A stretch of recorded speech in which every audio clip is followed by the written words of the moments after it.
Big pass நேயர்களுக்கு வணக்கம். பார்வதி, அந்த வீட்டில் ஊறுபட்ட கண்ணாடி இருக்கு இல்லையா, அந்த கண்ணாடியில் ஏதாவது ஒரு கண்ணாடியில் பார்த்தாது உங்கள் முகத்தை நீங்களே துப்பிக்கோங்க. என்னடா நீ டெய்லியும் தோத்துக்கிட்டே இருக்கே பார்வதி அப்படின்னு துப்பிக்கோங்க. ஏன்னா இந்த பஜாரி பண்ணுறதெல்லாம் இப்படி தான் இருக்கும்.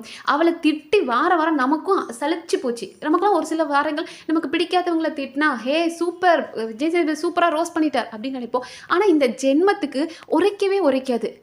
எருமை மாட்டு மேலே மழை பெஞ்சா அதுக்கு தெரியாதுன்னு வாங்கலையா, அதே எருமை மாடு தான் இதுவும்.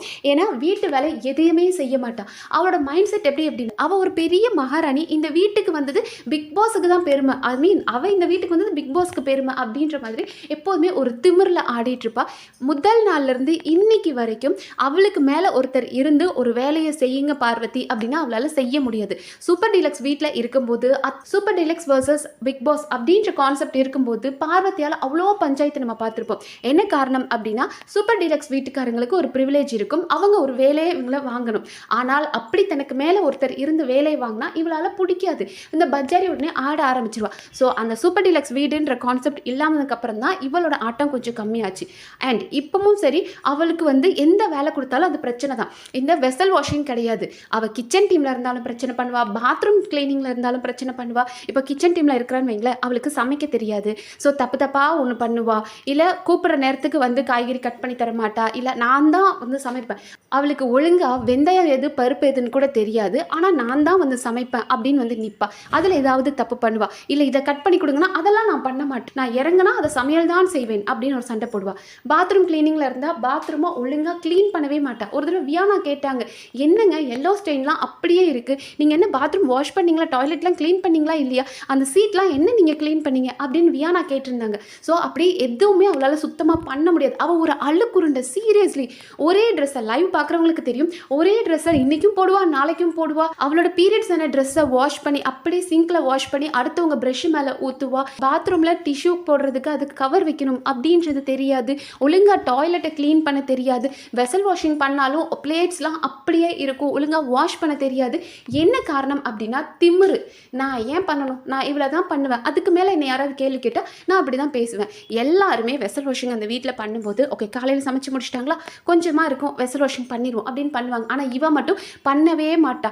அப்படியே அந்த சிங்க் ஃபுல்லாக நெறிஞ்சு கிடைக்கும், அவ்வளோத்தையும் அப்படியே போட்டு வச்சுருப்பா. அண்ட் யாராவது பார்வதி போய் விளக்குங்க அப்படின்னா கூட, நீங்கள் ஏன் என்னை கூப்பிடுறீங்க, ஒரு கொஞ்ச நேரத்தில் வரீங்களா பார்வதி, அப்படிலாம் வர முடியாது, எனக்கு எப்போ தோணுதோ அப்படி தான் நான் வர முடியும், இந்த ஆட்டிடியூட் என்கிட்ட காட்டாதீங்க, என்கிட்ட இந்த டோனில் பேசாதீங்க அப்படின்வா.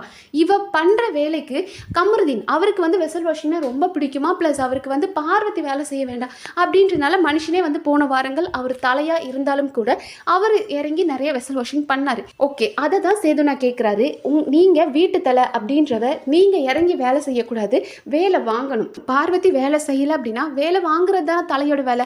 ஆனால் இவர் என்ன பண்ணுறாருன்னா, அங்கே நிறைய பாத்திரம் இருந்துச்சு அப்படின்னு கமருதீன் விளக்குறாரு. அப்போ கமருதீன் என்னங்க, நீங்கள் ஒரு கேப்டன், லீடர் குவாலிட்டின்றது என்ன, உங்களுக்கு நீங்கள் ஒரு லீட் பண்ண தெரியணும், இருக்கிற மற்றவங்க ஹவுஸ்மேட்ஸை வச்சு லீட் பண்ண தெரியணும். உங்களுக்கு ஒருத்தருக்கு வேலை, இந்த வேலையை அசைன் பண்ணி கொடுக்கணும், கொடுத்த வேலையை அவங்க எப்படி செய்கிறாங்கன்றதை நீங்கள் பார்க்கணும், அதுதானே உங்கள் வேலை.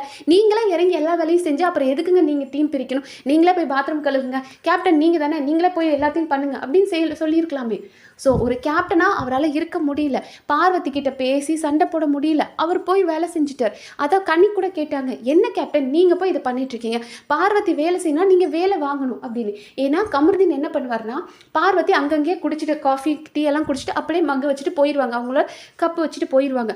இவர் எடுத்து அதை வாஷ் பண்ணுவார், எங்கே சாப்பிட்டாலும் அந்த பவுலை அப்படியே வச்சுட்டு போயிடுவாங்க, இவர் எடுத்து வாஷ் பண்ணுவார். அது பல தடவை கனி, விக்ரம், சாண்ட்ரா முதற்கொண்டு அட்ரஸ் பண்ணாங்க, கேப்டன் இது நீங்கள் பண்ணக்கூடாது அப்படின்னு. அவர் இல்லை பரவாயில்ல கொஞ்சம் மறந்துடுறா, நிறைய இருக்குது வெசல், நான் வாஷ் பண்ணுறேன் அப்படின்னு அதை தான் அட்ரஸ் பண்ணுறாங்க போல இருக்குது தேர்ட் ப்ரோமோவில். அப்போ பார்வதி என்ன சொல்கிறாங்கன்னா, நான் கொஞ்சம் முரண்டு பிடிப்பேன் தான் அப்படின்றாங்க. ஏன் எருமை, இதில் என்ன பெருமை, நான் முரண்டு பிடிப்பேன் அப்படின்னா என்ன கான்செப்டில் வந்தீங்க.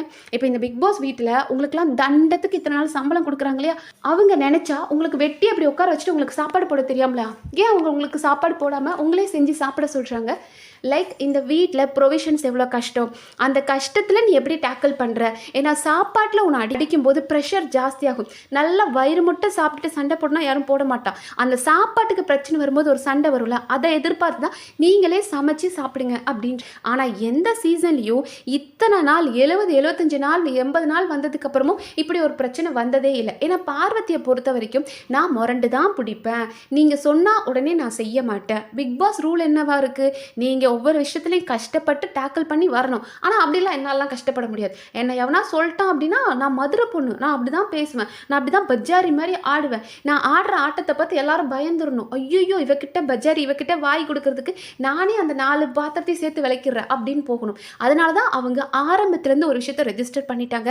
பார்வதி முரண்டு பிடிக்க தான் செய்வா. பார்வதி ஒரு அடமெண்ட்டான குழந்தை.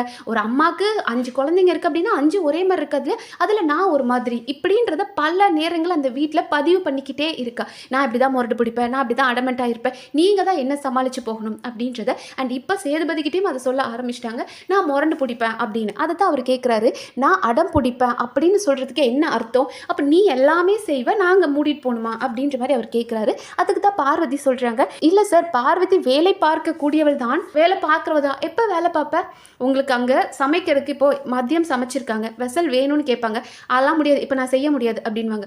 சரி ஈவினிங் ஆச்சு பார்வதி கொடுங்க, ஏதாவது நாங்கள் வந்துட்டு டீ போடணும் பாத்திரம் கழுவி கொடுங்கன்னா, அப்படிலாம் நீ கூப்பிட்ட உடனே வர முடியாது, நீ என்ன கூப்பிட்டு நான் வர்றது, அப்படிலாம் என்னால் வர முடியாது, உனக்கு வேணா நீ பண்ணு அப்படின்வாங்க. அதைத்தான் மேடம் சொல்கிறாங்க, இல்லை சார் நான் வேலை செய்வேன் தான். எப்போ நீ செய்வ, உனக்கு காலையிலேருந்து கத்தணும் செய் பார்வதி அப்படின்னு உன்னை வந்து கெஞ்சணும். ஒரு வேலை வாங்குறதுக்கு கூட அவங்க காலில் விழுந்து கெஞ்சாத குறையாக கேட்டதான் அவங்க செய்வாங்க. அதனால தான் அவர் கேட்குறாரு, பார்வதி வேலை செஞ்சுறாங்கன்றத அவங்க நம்புகிறாங்க, ஆனால் நாங்கள் நம்பலை. ஏன்னா நாங்கள் தான் பார்க்குறோமே, ஒரு வேலையாவது அவள் எந்த டீமில் இருக்கும்போதாவது பிரச்சனை இல்லாமல் இருந்திருக்கா. கிளீனிங் டீமில் இருந்தாலும் நான் இந்த இடத்த கூட்ட மாட்டேன், அந்த இடத்த கூட்ட மாட்டேன், இவ்வளோ இடத்த நான் கூட்டணுமா, இங்கே இருக்குது எனக்கு ஹெல்ப்பராக வந்திருக்கான் விக்ரம், அவன் தான் பண்ணணும் அப்படின்வாங்க. பாத்ரூமில் இருந்தாலும் ஒழுங்காக பண்ண மாட்டுறாங்க, இல்லை கிச்சனில் இருந்தாலும் வேலை செய்ய தெரியல. இந்த தண்டத்தெல்லாம் எதுக்கு தான் அவங்க அம்மா பெத்தி இப்படி வளர்த்து விட்டுருக்காங்கன்னே தெரியல. ஸோ இந்த தண்ட மூதேவிக்கு ஒரு வேலையும் செய்ய தெரியல. இதில் ஒரு சிலர் வந்து அப்படியே கேட்குறாங்க, டே விக்கல்ஸ் என்னடா வேலை செஞ்சான், அரோரா என்னடா வேலை செஞ்சான், அவளெல்லாம் நீ கேட்க மாட்டியாடா, ஏன்டா நீ அரோராவோட சப்ஸ்கிரைபரா அப்படின்னு வந்துட்டு சேதுனாவை கேட்கறத பார்த்துருக்கோம். அடே மூதேவிங்களா, லைவை பார்த்து தொலைங்கடான்னு இதுக்கு தான் சொல்கிறது. யாருக்கு என்ன டீம், இப்போ விக்கல்ஸ்க்கெல்லாம் வந்துட்டு ஒரு கிளீனிங் டீம் கொடுத்துருக்காங்க அப்படின்னா அடுத்தவங்க சொல்கிறதுக்கு முன்னாடியே நம்ம வேலையை முடிச்சிருவார். அரோராவும் அப்படி தான், அவங்களுக்கு இன்னைக்கு இந்த பாத்ரூம் க்ளீன் பண்ண அப்படின்னா மற்றவங்க யாரும் சொல்லணும்னு எதிர்பார்க்க மாட்டாங்க, அவங்க வேலையை முடிச்சிருவாங்க. அதை கிச்சன் டீமில் இருக்காங்களா, திவ்யா கூப்பிட்ட அடுத்த செகண்ட், அவங்க திவ்யா டீமில் இருக்கும்போது திவ்யா கூப்பிட்ட அடுத்த செகண்ட் வந்து எல்லாத்தையும் கட் பண்ணி கொடுப்பாங்க, எல்லாருக்கும் சமைச்சு கொடுப்பாங்க. ஸோ இவங்க யாருமே பிரச்சனை பண்ணுறதில்ல மூதேவிங்களா. பிரச்சனை பண்ணாதான் ஒரு விஷயம் பேசப்படும், வெளியே தெரியும். அரோராவோ இல்லை விக்கல்ஸோ அந்த வீட்டில் தனக்கு கொடுத்த டாஸ்க்கை பண்ணியிருக்காங்க, வீட்டு வேலையை. அப்படி அவங்க பண்ணாமல் இருந்திருந்தா மற்ற ஹவுஸ்மேட்ஸ் கேட்காம இருந்திருப்பாங்களா? மற்றவங்க எல்லாருமே தங்களோட வேலையை இன்னொருத்தர் வந்து குறை சொல்ற முடியாத அளவுக்கு தனக்கு வேலை வரும்போதே செஞ்சிடறாங்க. ஓகே இந்த வாரம் எனக்கு இதுதான் வேலை, நான் இன்னைக்கு கிளீனிங் டிபார்ட்மெண்ட்டில் இருக்கேன் அப்படின்னா என் வேலையை மற்றவங்க சொல்கிறதுக்கு முன்னாடி நான் செய்யணும் அப்படின்னு முன் வந்து செய்கிறாங்க. ஆனால் இந்த மூதேவி மட்டும், இந்த சோம்பேறி தண்டம் மட்டும் நான் செய்யவே மாட்டேன் அப்படின்னு பிரச்சனை பண்ணிக்கிட்டே இருக்கு. அதுவும் கடைசி நாள் வரைக்கும் அவள் இப்படி தான் இருப்பா போல இருக்கு. அதை தான் சேதுனா கேட்குறாரு, இப்படியே நீங்கள் ஆர்குமெண்ட் பண்ணிக்கிட்டே இருந்தால் நீங்கள் வின் பண்ணுறதா நினைக்கலாம், ஆனால் நீங்கள் தோற்று தான் போகிறீங்க. நீங்கள் பேசிக்கிட்டே இருக்கிறீங்க, நீங்கள் அதை பேசிக்கிட்டே நான் வேலை செஞ்சேன்னு பேசினா மட்டும் நீங்கள் வின் பண்ணல, நீங்கள் தோற்று போகிறீங்க அப்படின்றாரு. ஏன்னா இவளுக்கு நினைப்பு என்ன அப்படின்னா, நான் ஆர்குமெண்ட் வேலியாக வைக்கிறேன், பாயிண்ட் பேச தெரியும், நான் எல்லாத்தையும் கிழிச்சிருவேன் அப்படின்னு வேலையா, அதனால நான் பேசினா அது கரெக்டாக இருக்கும்னு அவளுக்கு ஒரு நினைப்பு. அதனால ஆர்குமெண்ட் பண்ணிக்கிட்டே இருக்கிறனால தான் அவர் சொல்கிறாரு, நீங்கள் வின் பண்ணலை, நீங்கள் லூஸ் பண்ணிட்டு தான் இருக்கீங்க அப்படின்னு. ஏன்னா இவ எப்படிப்பட்ட ஒரு சோம்பேறி தண்டமாடா இருக்கான்றது மக்களுக்கு தெரியுது இல்லையா, அதை தான் அந்த மனுஷன் மீன் பண்ணியிருக்காரு.